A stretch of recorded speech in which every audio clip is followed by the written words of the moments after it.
This episode we'll be discussing rent increases. I like to be educated, but I'm so frustrated. Hello to my loneliness. I guess that ignorance is bliss. Hi, I'm Hayley, and I don't know much about property management. Luckily, each month I get to sit down and learn with Elizabeth, owner of Parkstone Property in Mackay, Queensland.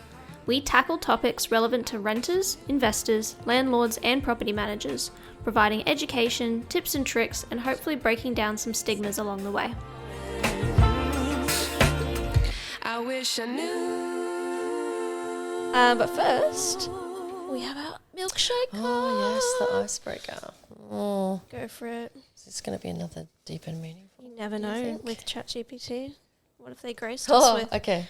What's a song that instantly takes you back to a specific moment in your life? Oh, God. I could name 1,000. Yeah, there's a This lot. is like I soundtrack my life, Do you? basically. What's that TV show that used to like? Is that? There's a TV show that's like Is that. there? Yeah. I don't know. Okay. First thing that comes to mind. Yeah. My Heart Will Go On. Yeah. Titanic. What I rem- moment does it take you to? Well, it's basically taking me back to the moment I went to the movies to watch it. Fair. I remember going and everybody was complaining that the movie was like 2.5 hours, 3 hours long, Right. and how long that was for a movie. It's standard now. Exactly. It's like, oh, Gladiator. I went and saw that the other day and that's 3 hours 10 or something. It's like, okay, now it's getting longer and longer. Yeah. But yeah, that song, that moment Okay. in life. And it's quintessential, I suppose, for that time in my life. Yes. Because that was when we had school discos, Yeah. that was the song that everybody, like that was the last dance song. And it was so much love and yeah. Yes, I think for me, like the most like important, I wouldn't say important, but just like defining periods of your life, there's so much music associated with that. And so for me, that was like 2017, 2018. That's when I met my now wife, Shay. I was 16, 15, 16 at the time. So like the very defining parts. So pretty much all the music from then, essentially. But something I've also noticed specifically, you know the show Heartstopper on Netflix? Yeah, based on the books. Yes, my boys have read the books. Yeah, They they're- watch the series. They're Yep. fantastic. I love that show.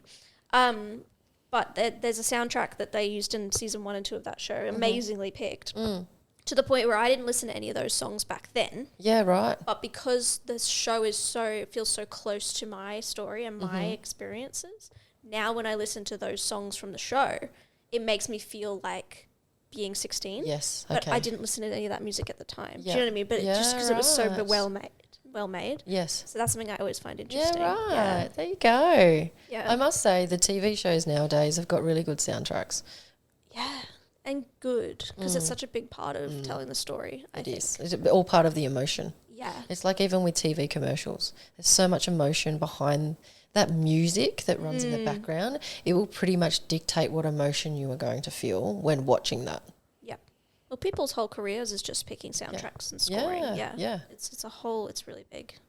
But yeah, so that's There you mine. go. But no, I could go into specific songs for hours, so I'm not going to do that.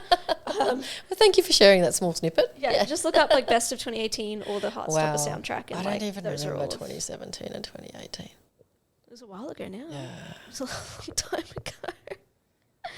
Don't remind me Yeah, no, let's not that go. I'm 23. I don't want to know. I know that's still young, but I don't want to know. Radio, do we have a word on the street? Yeah, so I suppose it's about current market. What does that actually mean in terms of renting or selling? Yep. Current market is what the market is saying is that it's worth. So it can fluctuate depending what's going on. Even depends on coal prices. It depends on what infrastructure is going on around your area. If you've got a train line going in, it's probably going to reduce your rent or value because you've got a massive noisy thing there that's all the time. So things like that. Or if you live near a power lines, it may decrease your value because of, radiation and everything that comes off power lines. So just, bridging over those kind of things. Current market means what in the market right now it would be worth. Right. Not so that's 6 months ago. Current market rent. Current market rent, current market sales. So in Mackay, got a massive surge in prices at the moment. So current market is great Yep. to sell. But if you sell, you've then got to get back into the market again if you want to buy Yeah. in Mackay. So not necessarily a good thing either. No. Yeah, you might sell your property that you bought for 410,000. You might sell it for 600,000. Awesome, you've made money on your house, but you've then got to buy back into the market again in the same conditions, high interest rates potentially as well, even though there's talk that they're going to come down. So there's so many things that go into that. But in terms of current market and what that means to an owner, investor, tenant, that's what it means right now. Right. We look at what else has, in terms of renting, we look at what else is renting in that area similar to what your property is. And that's how we come up with rent increases or what the current rent is. Realestate.com does a lot of data as well because they can see what properties have gone online for and then how long it's taken for them to rent. So they take a lot of that data and average that out over the year to what the average rent is in your suburb. And that's public data. That's public data. Anyone can go look at that. Yeah, if so you you sort of know what you're looking for. Yeah, definitely. So if you go onto realestate.com and you type in the buy section, the suburb that you want, it'll bring up what's for sale. But then in the top right-hand corner, I think it says what is your value worth or what's the averages in that suburb. Click on that and it will bring you up the average for the year. Especially now, we can look back at 2024. Yep. So then you can click around with units, houses, bedrooms, all of that, and it will give you that data. So I use that a lot when I'm marketing properties, especially when I've rented something. I look at, okay, I've just rented a property in Bucasia, rented it for $740 a week. Yep. Fantastic. What average rent is in that suburb? And then I can use that data. Okay, average rent for a 4, 2 and 2 might be $620,000. Sweet. I've just rented this property $120 above average rent in that suburb. Come and rent your properties with me because I'm going to get you more money per week. Absolutely. So it's a marketing ploy there, but I wouldn't say ploy. It's telling people. It's a tactic and it's a strategic way Yes. of giving information, especially if you're not sure who to go with. Because if I look on realestate.com on any given day, property prices all over the show for rent.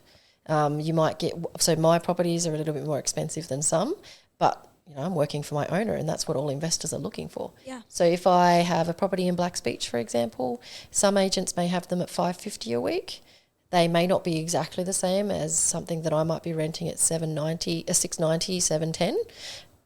Obviously, tenants are going to gravitate towards the one that's cheaper, but is it fully air conditioned? No, it's only air conditioned in the main living and the main bedroom.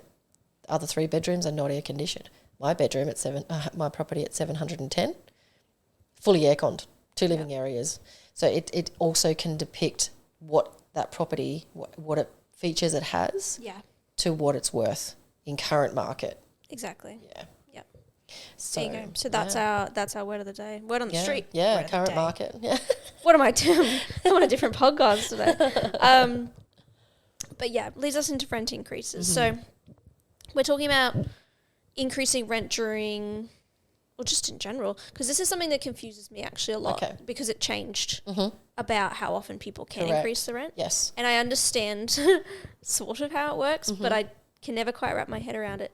So the idea being that you can't, as an owner, increase the rent more often than 12 months of any active lease. Correct. So basically an owner can't increase their rent whenever they like. Yeah. It's got to be at 12-month increments. Yeah. So you've got a tenant that moves in, a brand new tenant moves into a house. Let's say you buy one. Yep. You're going to put your first tenant in. Awesome. You advertise it at $600. Just keep neat numbers. Sure. $600 per week. Yep. You then sign a tenant up at $600 a week for 12 months. Yep. Okay, so the 1st of December. Amazing. You cannot increase your rent until the 2nd of December 2026. Right. Makes sense. So it's got to be after that 12 months has expired. Yep. That comes into then lease renewals. So we talk to our owners prior to your expiry on the, for example, it would be 1st of December 2026, that when your lease expires. Yep. We would be talking in, say, October, September, October, in preparation, because that December period's crazy. So we like to make things, get things organised in case the tenant wants to move. We would talk in, September, October. We think this is what the rent is worth per week now with the current market trends. So that may warrant a rent increase. It might be 640 to go to 640 or to 650. Then we've still got time to talk to the tenant and say, look, your lease is coming up for renewal. What are your intentions? Do you want to stay? If you do stay, there's a good chance there may be a rent increase. Yep. And then if they're happy with the rent increase amount, remembering you can counter offer as a tenant. If you can't afford that or don't want to pay that, don't think it's worth it, then you can counter offer, but the owner can always say no, and then notice to leave may come, or you end up signing for a renewal at that higher amount, even though you've asked for lower. Yep. It's up to you what you decide, what you choose to move forward with. Yep. But then that rent increase, let's say it's going to 650 for simple math, it would not start. We would get you to sign a lease renewal or the new tenancy agreement for another 12 months. Yep. But we would write in there that the rent starts on the 2nd of December 2026. Makes sense. When the new lease starts. Yep. Because that's when we're able to increase that rent. Yeah. We can't do it on the 30th of November. When you signed it. When you technically physically signed it, but the start date, it's got to be the start date of that fixed term. New fixed term. Yep. Here's what confuses me, because that all makes sense to me. I track. If you signed a tenant on for a 6-month lease, they went into that property until June, whatever it might be. Can you then increase the rent for the next tenant who comes in June, or do you still have to wait? You have to wait. So you could be a tenant who moves in and signs a 12-month lease in June, but then you could get your rent increased at the 6-month mark, because that's 12 months from the last time they increased the rent. Yeah. So basically then, no, it wouldn't actually be June. So no. Let's say, for example, you signed a lease for 6 months and your start date is the 1st of January. Yeah, let's do that. And then... for argument's sake, just keep things simple. Yes. It's a 6-month lease and expires 6 months would then technically be the 1st of July because it's 6 months. Yes. Yeah. Right? And then you move out on the 1st of July. Yes. The owner cannot increase the rent because it hasn't been 12 months since you first moved in. No. They can move someone in on the same rent. Right. They can increase the rent the 2nd of January 2026. Yeah, for that. Because it's 12 months from the original tenant moving in, or that new rent starting, but that would then be written into the lease agreement from the July lease through to the next July lease that the new rent starts. So you've got 6 months rent at the existing rent, 6 months at the new rent. Right. Makes things extra complicated, but that's when it used to be with old break leases and things, and we will see that now with the break leases or people ending their leases early. That 12 months still has to continue regardless of what tenants are in there. Yeah. So it's 12 months on the property. Because I feel like as a tenant reading that new legislation and them saying, owners can only increase rent every 12 months now, you'd be like, oh, sick. So when I move in, I'll always pay that same rent for a year. But that's not what that means at all. No. And I think that can be a bit misleading for it can be very confusing. Yeah. But I mean, that too is when it comes down to explaining it. So when you're advertising the property, it's okay, the rent is this per week, but the rent will be increasing as of the 2nd of January to this amount. Yeah. So then everybody sees that. It's there. I always make a mention of it every time I talk to that applicant to make sure that they know every time I talk to them, and then it's in every correspondence I write to them before they sign the lease. Yeah. If they don't read the lease, I can't do anything about that. You can lead a horse to water, but you can't make them drink. That's right. Case in point. But it does make it a bit trickier. But the other thing I wanted to talk about with rent increases is that, we can do it every 12 months. Yep. But it's not necessarily whether there's been changes to the property. Right. So, just going on market trends, let's say your owner hasn't done any maintenance or hasn't needed to do any maintenance on the property. Everything is still working. Everything is still the same. Yeah. But they want to increase the rent. Okay. They can. Yeah. So it goes on what the current market value is. Yeah. I've had some tenants saying, I've read online as well, the owner's done nothing to the property. Why can they increase the rent? Right, okay, I understand. So people sort of think that the owner has to make has improvements. to be based on the relative value of the property on its own. Yes. In a vacuum, but the economy and Yes. inflation and stuff. Correct. That's mainly why they increased the rent. That's right. But also too, they mainly increase the rent because their own bills have gone up in terms of the Yeah. property. So and their groceries have gone up. well, not and just their that. It's their mortgage insurances, rates. their mortgage rates, their land rates or council rates. Yep. Cost of water per kilolitre has gone up. So it's now like $1.90 a kilolitre in Mackay. Yep. I remember when it used to be like $1.20. Yeah. So it's gone up, way up.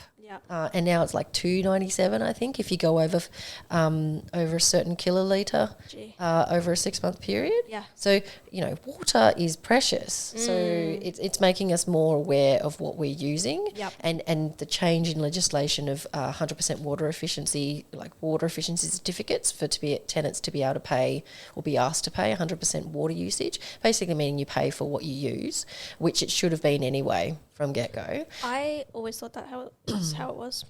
No, prior to the legislation change, you could charge the tenant excess water only, which basically means up to a certain kilolitre, so it's 150 kilolitres. If you go over that, the tenant has to pay that difference because it's kind of Regular usage. regular loose. It's But I mean, so funny that I say that because I used to be an admin for real estate and I used to charge people water.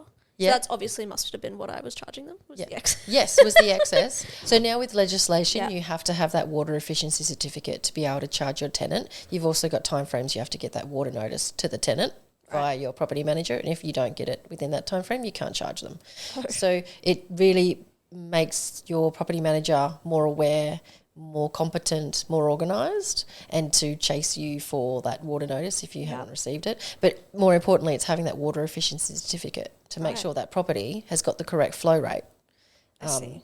Because if you don't have the correct flow rate, then the tenants are going to use a lot more water than the next door's house, which has an average consumption. So it's a whole different conversation again there with water. Yeah, but wow. in It's terms more of complex than I thought. in terms of rent increases, the owner doesn't have to do anything to the house to warrant it to be worth more. No. Because it's all, again, comes down to current market rent. Yes. And if there is a house down the road, or if you're in a duplex, for example, and the duplex next door has had a change of tenant, able to increase the rent, and the market's dictating that it's $200 more than yours, there's a good chance you're going to have a rent increase. It may not be the 200, but it may be a significant increase to try and bring your rent closer to market rent or current market rent. My other question about that, I believe I'm wrong. I'm wrong. I could be wrong. In the old legislation, there was no limit on when they could change it, but they were only allowed to change it by a certain percentage amount of that original rent. Is there still a percentage, like you can only raise it by 10% or you can only raise it by... There is no percentages. So now There's it can never be been any raised- percentages. Oh, really? Yeah. Where did I get Commercial that? rent, you can. Commercial rent can be by CPI, which is Consumer Price Index. My brain is not braining. And you could increase your rent by whatever it was dictated, and they stats come out every year of what that is, and you can look that up online. And for various times throughout the year, commercial rent can be increased if it's written into the lease agreement. Right. It will say by CPI, or it's by a bulk amount, like an actual flat figure. Right. It will be increased by $300. Yes. So it's got to be one or the other. Most owners go for CPI for commercial because then that fluctuates. It might be 2% 1 year and you go ahead another 2 years and it might be 6% depending on what's going on with inflation, everything like that. Yeah. But in terms of residential, no. There's no percentage. No percentage. Minimum or maximum. No minimum, no maximum. So technically speaking, if it was $600 per week, they could raise it up to like $800 Yes. in one lease change. Yes. Or in one 12 month. Wow. Yeah. I did not know that. There will be a lot of increases. There will be a massive surge of unfair rent increases. Do you reckon? Yes, because even in Mackay, there are so many properties that are way under value for current market value. Yeah. And so then I've seen on Facebook pages, it's really sad that they're getting $200 and $300 rent increases for a lease renewal. Wow. Because unfortunately those real estates have not been on trend with those rents to begin with. So they've had to. So they've had to bump them up. Yeah, because the owner's going, well, look, Joe Blow's house down the road is getting, $800 a week, and now I'm only getting $600. I want an extra $200. Like, it's the same property. Yeah. So it's really important from a property manager perspective to increase rent when you can, not just because you want to be greedy, but it's more to keep the tenant aware that it is closer to market value. Because if they have to move for some reason, then they will research what other properties are around that are similar to theirs and realise, okay, that's on point. Yeah. Their rent increase is actually valid. Yeah. I always pose the question to my tenants, and I've never had to increase by $200 or $300 ever, because I've always increased in increments every 12 months. And prior to that, if it was every 6 months, because it was way under market value, and it's something I inherited. It wasn't an owner I had from the get-go. Yeah. But yeah, I would increment rent increases. But if it was one I inherited, then there'd be the major increase. But it's unfortunate, but it's also explaining it to a tenant. Yeah. That property was way under market value to begin with. And you knew that, and you never said anything. Probably why you applied for it, because exactly, it's so cheap. That's right. And look, always up for a bargain. And if you see something if you're happy with the whatever shortfalls come with slightly lower rent, that's right, then go for it, obviously. Correct. Yeah. But then also sometimes too, I've been thinking about this, of lower rents may also indicate to you as a tenant, is that agency really on point? Is that going to then flow through to their services? Are they going to fully understand legislation? Are they going to be quick and prompt, or are they going to be slow as well? And then does that roll through to an owner? Are they a good owner? Are they attentive? Do they get things done quickly? Yeah. I mean, the agency is a representation of the tenant. So if that agency is not doing everything, that's not necessarily the owner's fault, but they've chosen that property manager to do that job. And if they're not doing it effectively, then that's the fault of the owner. Yeah. So many questions that I have that keep me up at night instead of going to sleep. Of course. Looking at what the market's doing and what other agencies are doing in town, or what the market trends are doing. Yep. But in terms of rent increases, it's not great getting a rent increase every 12 months, but you can now look at it from a point of view of an owner. They used to be able to do it every 6 weeks, and it might have only been $10 or $20 every 6 months, which is like $10 or $20. I know it's a lot, and for most people it can be a lot, but that's better than every 12 months you're getting a $100 rent increase. Yeah. Or a $50 rent increase, because that's $200 extra a month you've got to find. Yep. Not to mention, to mention then you've got a bond top up as well that you have to pay. So it's rent increases are a necessary part. And if you again, can counter offer, but it's really important to understand that it's not about what additions the owner has made to the property. Yeah. If it's exactly the same, it's called, the market is changing, and the owner is just taking full advantage of what they're able to do. Yeah. No, it's true. And if you left one house to go move into another one that might be slightly more expensive, it's actually going to cost you more. Yeah. Because you have to pay for the full 6 weeks, the 2 weeks rent for the first 2 weeks, 4 weeks for the bond. Then you're going to have the moving costs as well. Mm-hmm. Sometimes it's worthwhile just to stay put and pay the increase. It might be $40 or $50 and stay put. You're not upheavaling your whole family, not having to change your address, all of the extra things that come with moving. Changing your power over, NBN connection, getting that all set up again, which takes time. It does. So rent increases are just part and parcel with renting. Yeah. And there are many reasons to why owners do them, and it's not necessarily because they've fully airconned the house now, it's worth more. I mean, yes, it is. Yeah. But even if they don't do... That's not the only reason. No. Because rising costs for them to keep the investment property, and also just current market trends. Mm. So the owner doesn't physically have to make changes, like they don't have to change the toilet seat or change the toilet bowl to warrant a rent increase. Yep. They can do it if they want to. They can. It's whether you're prepared to accept it. And if you're not, that's okay. You're welcome to go find another property that suits your needs that might be cheaper. Yeah.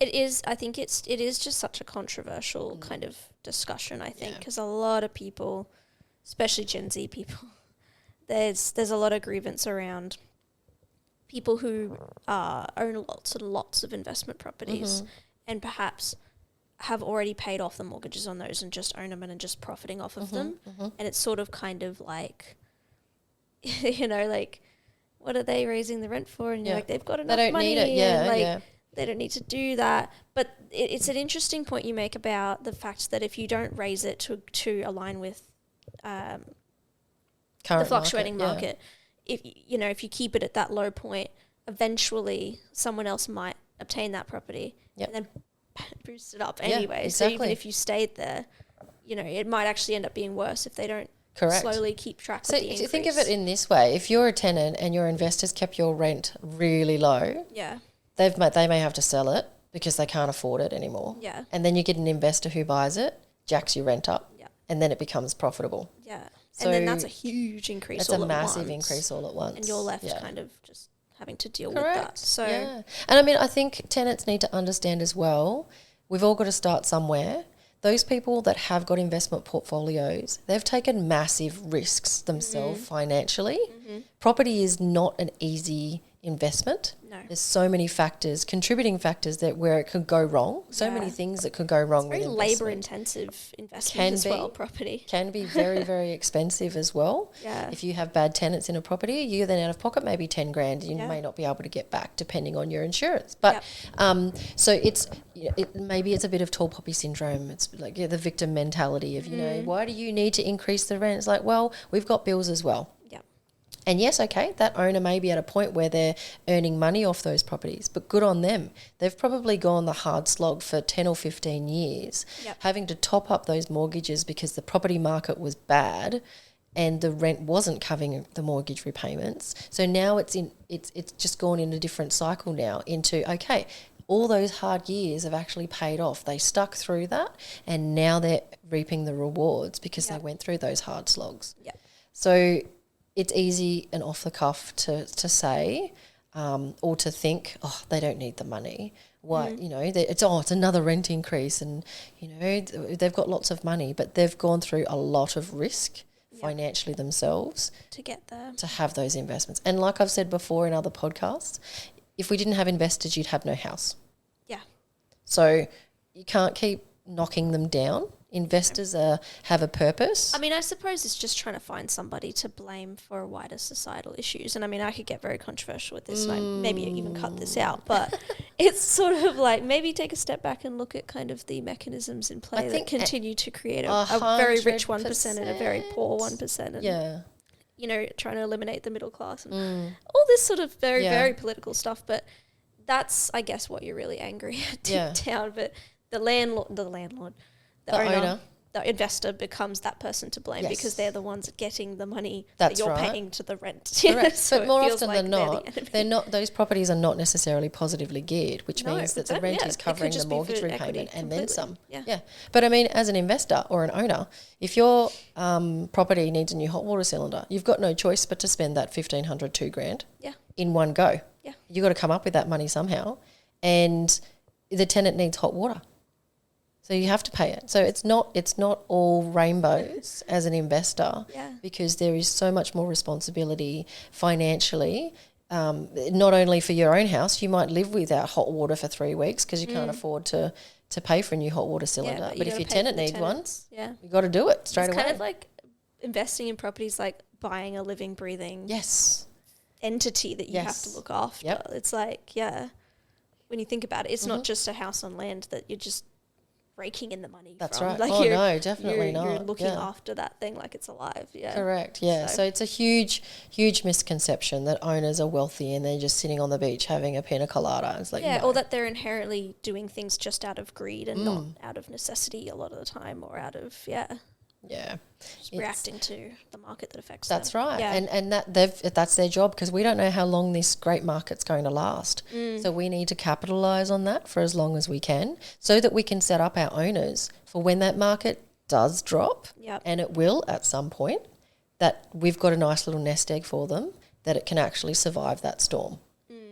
they don't have to go selling a bunch of Correct. things. And then, Like the in tenants, Monopoly. and the tenants get displaced again, and then it happens all again. Yep. It becomes a so bit more of a nightmare. So it does. we want it stability does. in a storm That's situation. right. That's So right. rent increases are really important, and while we as tenants, we don't like them, Yeah. they're unfortunately part and parcel, and we should become familiar with it happening every 12 months. I always Guaranteed. expect a rent increase every 12 months. I would be shocked if I got the exact same lease back, to be honest. I mean, look, there's some owners that won't, instead of, the current market might be that the rent is worth $650 a week, and they might go, look, you're great tenants and I love having you there. You're looking after it really, really well. I'm only going to do a $20 rent increase. I think conversations about this topic are going to continue to go on, because I can definitely see, like, a lot of politicians and parties are still trying to pass bills and laws that affect things for tenants. And to try and support the poorer communities, which unfortunately are a lot of us. But I would expect this conversation to keep coming and changing. Hugely, but in terms of rent increases, it's just not involved. Just doesn't stop at investors. Okay, so why can't people afford their rent anymore? Because cost of living. Yep. And where does that come back to? Groceries and supermarkets. Yep. And the cost of things now. So we need to be having a wider conversation. Yeah. And why aren't wages increasing? Yeah. So, Exactly. so there's a whole big conversation that that's everything really is the problem, all isn't it? connected. That's yes, really the exactly. problem. The hourly wage, but then also too with governments when they're talking about, and you've got people coming into power and they're talking about, we want a rent cap. That's not going to help investors stay in the market. That's going to make them get out of it, which is then in turn going to cause a bigger problem. Let's look at the public housing system. And if those people that are in lower socioeconomic brackets can't afford rent in the private sector, they call it, which is real estate, then why isn't there more public housing for those people? Which then becomes a government problem, not a private sector problem. Yes. So there is a whole another topic and conversation there. Oh, yes. That don't just look at owners and investors as they are the problem because they're increasing rent. You're all in the same boat in terms of who's politically running your current area of living, right? That's and right. Who's running the country. And correct. So, but I mean, you can even say for owners and investors, there's very little incentive now for them to become an owner or an investor, because all of those perks that the government used to have and the tax office used to have, they're slowly whittling those away. So why would you become an investor? You may not now, because there's no real benefit apart from if you're looking at your superannuation and building in a super fund, so using your super to buy properties. It's a safe way to do it, instead of leaving it with the big superannuation funds that you splash millions of dollars on naming a stadium, and it's like, oh, that's my money, that's supporting that. So quietly. but like those those owners that are trying to make something for themselves when they retire. Yeah, it's a strategy. It is a strategy, but why do tenants not see that? Maybe baseline, they're disappointed that they can't do the same. I would think it's a lot of that, to be honest. And it isn't, at the end of the day, like, we're all dealt different hands in life. And the fact is that some people really are born into a family that's very privileged and wealthy, and they perhaps did have some help from their wealthy parents to put down that deposit on that first investment property, and that got their foot in the door, and they built equity from there. And other people don't have that opportunity, and they may have been born into some really unfortunate situations financially, and and weren't able to make those choices and don't have those choices available to them. But at the same time, I think the biggest grievance is the fact that they have a human right to housing, food, clothes, water, all the basic needs and stuff. And if there's a reason why you're not having access to those things fairly enough, it's not necessarily the owner's fault that you don't have access to those things. Correct. It's the system that affects all of us, I guess. Yes. And hugely with the system. So we can't ignore the fact that everyone, that some people are more, privileged than others just from birth. And that's the fact, But looking at the bigger picture, instead of throwing hate out to investors, it's looking at the bigger picture, that there is more factors involved with why the housing market is the way it is. Absolutely. But it'll be an ongoing thing, I think. So. And I think we'll see a lot of discourse We about will. it. We will. So something to keep an eye Fortunately. on. Yeah, definitely. Well, thank you so much Thank for you. tuning into this episode of Parkstone at Home. Thank you. I've been Hayley. I've been Elizabeth. And if you want to hear more of our chatter, you can stream our podcast and past episodes on Spotify and wherever you get your podcasts from. And you can also follow us on socials at Parkstone Property.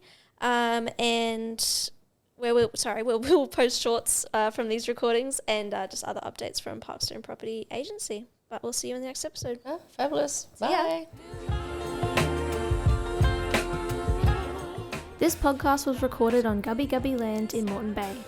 Parkstone Property is operated on Yui land in Mackay. We pay respect to the elders past, present and emerging and acknowledge their continuing connection and custodianship of the land where we live, work and share ideas. I wish I knew